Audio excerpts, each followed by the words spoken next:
잠깐 우리 현실을 돌아보도록 하겠습니다. 얼마 전에 블룸버그는 대한민국 경제가 그 야성을 잃어버리고 가장 전 세계에서 야성이 있었던 역동적인 한국 경제가 문재인 대통령의 사회주의 실험에 의해서 완전히 망해가고 있다는 기사를 냈습니다. 그것이 한마디로 세계가 보는 한국 경제의 현실을 대변한다고 생각을 합니다. 지소미아 파기는 워싱턴 타임즈가 우리 동맹을 와해시키고 있고 이것은 트럼프의 북핵 폐기 외교를 위험에 빠뜨리고 있다고 정리했습니다. 그래서 한일 동맹, 한미 동맹, 자유주의 동맹을 와해하는 그런 안보와 외교의 위기에 처해 있습니다. 여러 번 이야기됐지만 대한민국 헌법이 사회주의를 수용할 수 있다라고 생각하는 사람이 법무장관이 되고 그만큼 우리나라의 자유주의가 헌법 질서 속에서 허물어져 있다라는 것을 명징하게 보여주는 어이없는 사태가 벌어지고 있습니다. 그런데 젊은이들은 또한 몇 년 전서부터 우리나라가 희망이 없는 헬조선이고 수저에 따라서 미래가 결정되는 희망의 사대가 없는 사회라고 절규해 왔습니다. 그것이 오늘날 우리 사회의 현상 그리고 모습인 것 같아서 우리는 지금 희망이 고갈되어 있습니다. 그런데 우리 사회가 정말 왜 이렇게 희망이 고갈되고 있느냐 하면 우리 대한민국이 지속 성장이 가능해야 하기 위해서 꼭 해결해야 될 진정한 도전적 과제를 외면해 왔기 때문이 아닌가 이렇게 생각합니다. 서양에서 방안에 코끼리라는 게 있죠. 아무도 그저 어마어마한 코끼리를 없는 척하면서 딴 이야기로 시간을 보내고 있는 것입니다. 우리나라뿐만 아니라 전 세계의 선진국들이 아버지보다 가난한 세대를 만들고 있다라고 하는 탄식이 쏟아지고 있습니다. 그리고 세계 경제는 거대한 패러다임의 시프트가 일어나고 있습니다. 이 그래프를 자세히 보시면 한 10여 년씩 중간에 세계의 총 GDP가 성장하지 못하는 전환기가 있습니다. 80년대 케인지안주의에서 신자유주의로 전환할 때 그 성장이 케인지안 경제가 위기에 처했을 때 자유주의로 전환하면서 전환기가 있었고 그 후에 성장이 지속했습니다. 2000년 부근에 그 닷컴 혁명 중에 디지털 신경제로의 전환 과정에서도 있었습니다. 최근 4차 산업혁명에 거대한 변화가 세계적으로 일어나고 있어서 세계 경제의 GDP 성장이 정체되어 있는 전환기에 있다는 걸 볼 수가 있습니다. 이런 전환기의 미래를 준비하지 않는 나라는 아주 험악한 꼴을 당하게 됩니다. 디지털 혁명에 외면했던 IT 수용에 외면했던 대표적인 나라가 이탈리아입니다.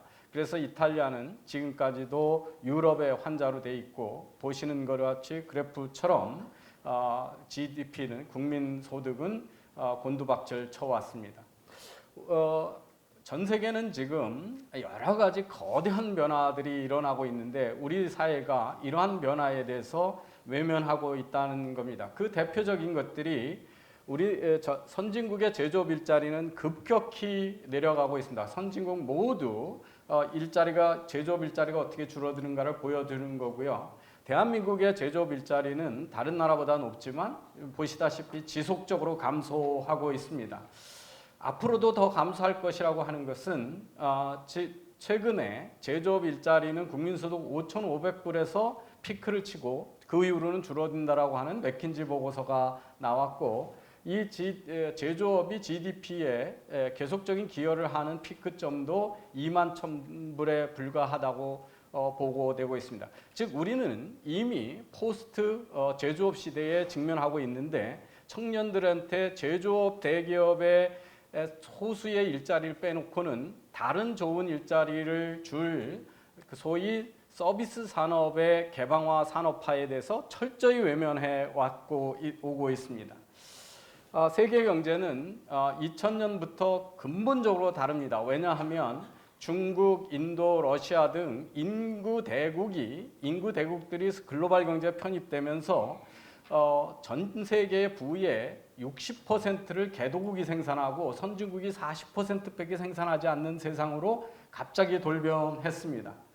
모든 나라의 변화를 보면 2000년부터는 GNI, 국민 총소득이 국내 총소득보다 높은, 그러니까 큰 부국들은 해외에서 돈을 많이 벌어오지 않으면 국가가 부강해지지 않는 나라로 GNI가 GDP보다 커지는 세상으로 2000년대 다 돌변했습니다.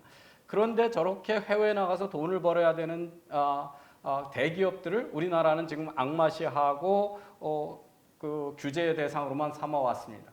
우리나라의 대졸 인구는 이제 국민 전체의 30%에 육박하는 인구가 됐고 청년들의 80%는 대학을 가는데 이 새로운 일자리 창출에 실패했기 때문에 최근에 청년 실업은 측정할 때마다 최고치를 계속 갱신하고 있습니다. 그런가 하면 이 나이별 노인들의 자살률인데 우리나라는 노인들이 대거 고령의 노인들이 이 산업화 이후에 지금 와해되는 인구 구조의 변화 그리고 급박한 세상의 변화에 대응을 못해서 많이 자살해서 OECD의 자살률 2위 국가가 되어 있습니다.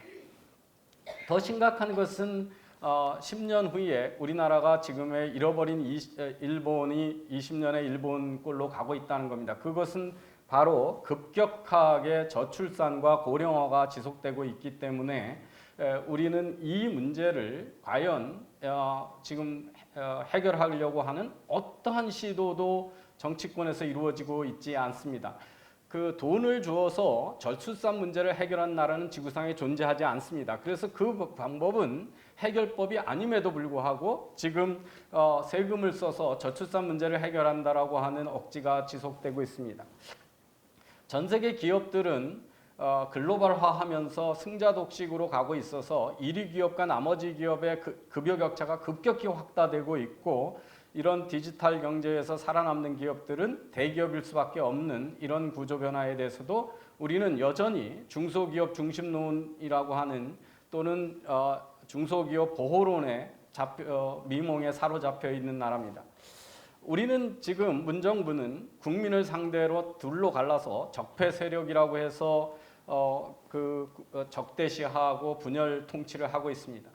그러나 우리하고 달리 강성노조도 독과점 재벌도 없는 다른 나라도 모두 지금 국가의 경제 불안에 시달리고 있습니다. 그것이 일본이고 최근에 노란조끼 혁명을 일으키는 프랑스입니다.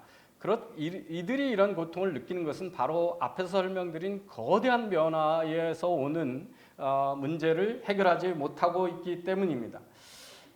왜 우리는 새로운 방법을 고민해야 되느냐, 희망을 세우는데 왜 새로운 접근이 필요한가 하면 우선 문재인 좌파 정부는 충분히 무능하다는 것을 증명했습니다.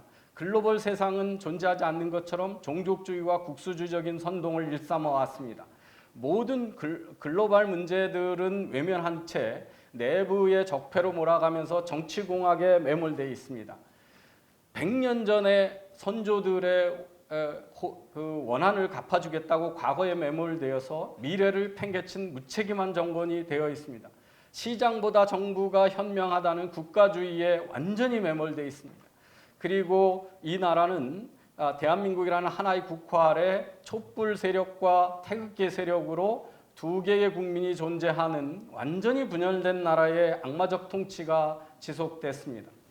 그런데 왜 젊은이들은 그 대안 세력인 보수 정치 정당에게 그 시선을 돌리지 않고 지지가 돌아오지 않을까요? 우리는 지금 지난 대선을 기억해야 됩니다. 대선 후보 5명 모두 시급 1만 원의 최저임금을 공약했습니다. 대선 후보 모두 국가가 나서서 국민의 통신비를 깎아주겠다라고 하는 인기 영합적인 정책만 내놨습니다. 이런 보수주의는 세상에 존재하지 않습니다. 전 세계에서 청년들은 해외를 다녔을 때 이제는 더 이상 그 나라 내국인의 도움을 받지 않고 자유롭게 이동합니다. 그들은 구글 지도와 우버를 타고 이동을 하는 나라입니다. 그 이 두 가지가 모두 안 되는 자유 서방 국가 중에서 유일한 나라가 대한민국입니다. 이렇게 갈라파고스 나라를 만들어 놓고 전 세계에서 투자를 맡는 100대 스타트업을 한국에 와서 사업을 하면 28개밖에 사업할 게 없고 70% 이상이 다 규제 때문에 사업을 못하는 그런 나라를 만들었습니다. 단통법, 대형 유통점 강제 휴무제, 도서정가제 등 공정거래법에 위반되는 국가가 시장의 가격을 통제하는 지대추구적인 법들은 다 지난 보수 정권 하에서 만들어진 법들입니다. 노무현 대통령이 망했을 때 진보 진영에서는 80년대 틀로 21세기를 대처하는 데 실패했기 때문에 망했다고 그랬고 자기들이 패족이라고 자조했습니다. 그런데 지금 보수 정권 이후 70년대의 국가 주도의 계획경제의 틀을 가지고 지금 21세기의 고민을 해결하는 아무런 대책을 내놓지 못했던 보수 세력이기 때문에 청년들한테 아무런 울림이 없는 것입니다. 플라자 협약이 있었습니다. 똑같이 독일하고 일본은 환율이 51%씩 절상됐습니다. 그런데 일본은 재정 정책으로 고통을 피해가는 좀비 랜딩을 했고 좀비 대출을 해줬고 독일은 노동개혁을 했고 구조개혁을 했습니다. 그 결과는 극명하게 차이가 났습니다. 80년대 압도적으로 앞섰던 일본은 지금 독일에 비해서 10,000불 이상의 실질 국민소득 차이가 나는 나라로 돌변했습니다. 우리는 지금 80년대 민주화 이후에 이 386 세력이 들어와서 했던 것은 두 가지입니다. 하나는 포퓰리즘에 의해서 고통을 묻어두고 경제 문제 해결을 구조개혁을 외면해왔고 나라는 두 개로 나눠서 마치 원시 시대의 시족 간의 싸움처럼 진영대결의 나라로 만들어 왔습니다. 이 탄핵은 지금 보수 진영의 무능과 분열로 다 독박 쓰고 있지만 사실은 이 좌파 세력의 정파적인 이해를 국가의 이익에 앞선 이 선동이 결합된 한마디로 말하면 586 정치권 전체의 실패로 이해해야 됩니다. 그리고 그들이 촛불로 내세운 탄핵의 결과는 무능 좌파 집권으로 국가 위기를 초래하고 있고 헌정 질서는 와해되었으며 툭하면 대통령 탄핵을 일상적으로 이야기하는 나라가 돼버렸습니다. 이런 체제 하에서는 앞으로도 헌정 질서는 정상적으로 유지될 수가 없습니다. 그리고 이 탄핵 과정에 극도의 적대감은 증폭돼 왔습니다. 지금 홍콩에는 청년들이 세상을 바꾸고 있습니다. 그런데 우리나라는 노인들만 길거리에 나서고 있습니다. 왜 이렇습니까? 보수가 바로 청년들 미래에 대한 아젠다를 제시하지 못했고 해법을 제시하지 못했고 그들의 가슴에 울림해주는 메시지를 제시하지 못했기 때문입니다. 국민은 지금 무능하고 이념적인 그룹화하고 과거의 원죄로부터 헤어나지 못한 또 다른 인기영합적인 사이에 지금 두 악마 사이에 선택을 강요당하고 있기 때문에 국민들은 지금 희망을 찾지 못하고 있다고 생각을 합니다. 그래서 저희는 무엇을 할 것인가, 어떻게 하면 희망을 찾을 수 있을 것인가를 고민해야 됩니다. 그런 열망을 모아서 오늘 작지만 새로운 운동을 시작하고자 합니다. 첫 번째는 분명히 자유만이 번영의 바탕이고 반석입니다. 그래서 자유주의에 입각한 분명한 미래의 도전적 과제의 해결책을 제시하는 정책 혁신이 이루어져야 하고 과거에 누적된 포퓰리즘을 제거해야 합니다. 그런데 이런 포퓰리즘이 다시는 들어서지 않고 이념 대결과 진영 논리가 이성을 앞서는 게 안 되려면 이제는 정치권의 세대 교체가 없이는 안 된다. 지금 586 세대는 보수든 그 좌파든 정권을 두 번씩 주어봤는데 역시 문제를 해결이 되지 않고 정파적 이해를 앞세운다라고 하는 것이 국민의 일반적인 시각이고 그것이 절망하는 이유가 아닌가 싶습니다. 그래서 저희는 문재인이 허문 나라의 토대를 견고하게 다시 복구하는 일을 해야 됩니다. 시장 경제와 자유를 복원해야 되고 헌정 질서와 법치를 회복해야 되고 민노총 전교조들의 등과 같은 포갑적 지대 추구 세력을 혁파해야 되고 포퓰리즘과 국가주의를 극복하는 정치 구조를 개혁해야 되고 미래 세대를 위한 도전적 과제에 정말 용감하게 도전하고 고민하는 정치를 복원해야 됩니다. 그를 위해서는 정치 개혁과 세력 세대를 교체해야 되고 정치 에리트들의 정권 독과점 체제를 타파해야 됩니다.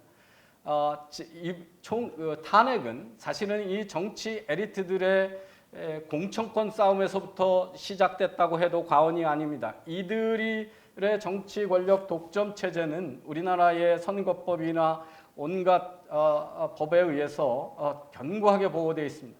원시 시족과 같은 시족 전쟁과 같은 정치, 분열적 정치를 타파해야 되고 글로벌 스타들이 나서는 그리고 종족주의에 믿는 사람들이 아닌 글로벌 스타들이 나서야 되고 탄핵의 분열을 극복하는 정치를 시작하는 정치개혁과 세력교체가 필수적이라고 생각합니다.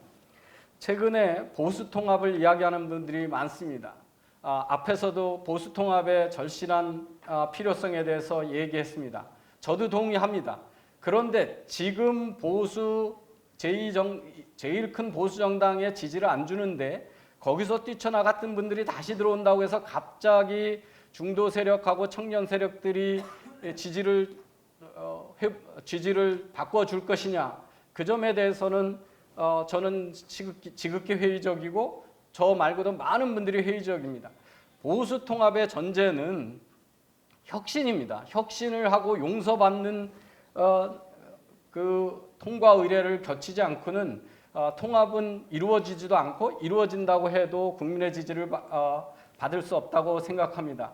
그래서 저희는 미래의 희망을 만드는 도전적 과제 해결을 위한 분명한 정책 대안을 제시하고자 합니다.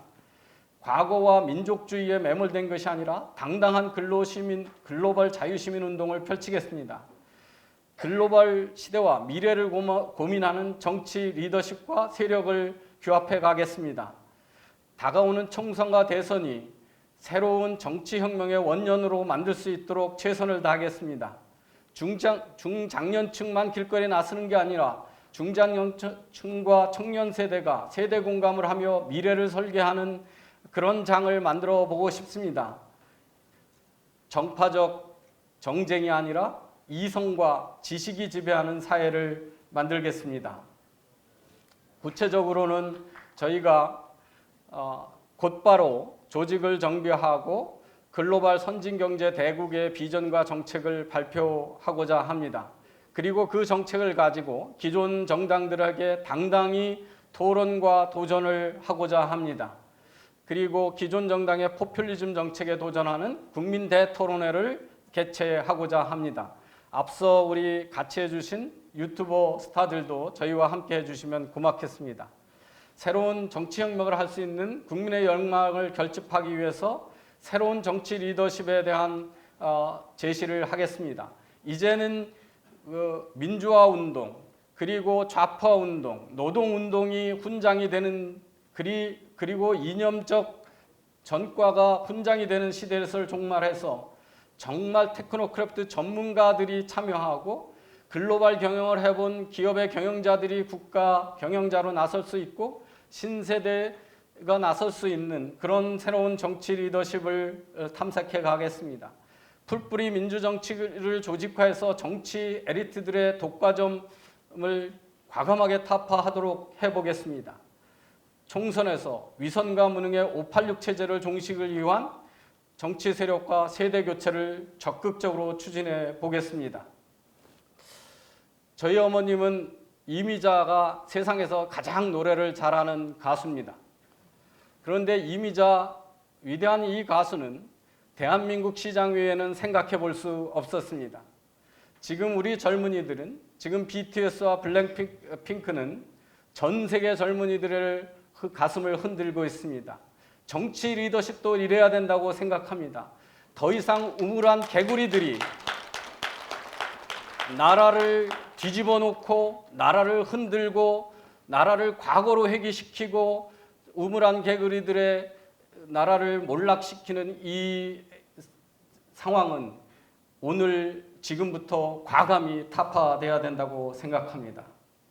지속 번영의 꿈, 혁신 없이는 불가능합니다. 혁신은 가죽을 벗기는 고통이 따릅니다. 보수 정치 또는 자유주의의 가죽을 벗기는 고통을 함께 하면서 그것이 전제돼야 통합도 승리도 미래도 있다고 생각합니다. 분노만으로는 미래를 만들 수 없습니다. 분노에다가 미래의 비전, 희망, 지식을 더할 때 우리는 진정한 자유와 희망이 서는 나라를 만들 수 있다고 생각합니다. 다 함께 같이 하는 자유와 희망의 나라 바로 세우기에 여러분 모두 지지와 성원 그리고 동참을 간곡하게 부탁드리면서 저희들의 앞으로 계획을 보고 드렸습니다. 감사합니다.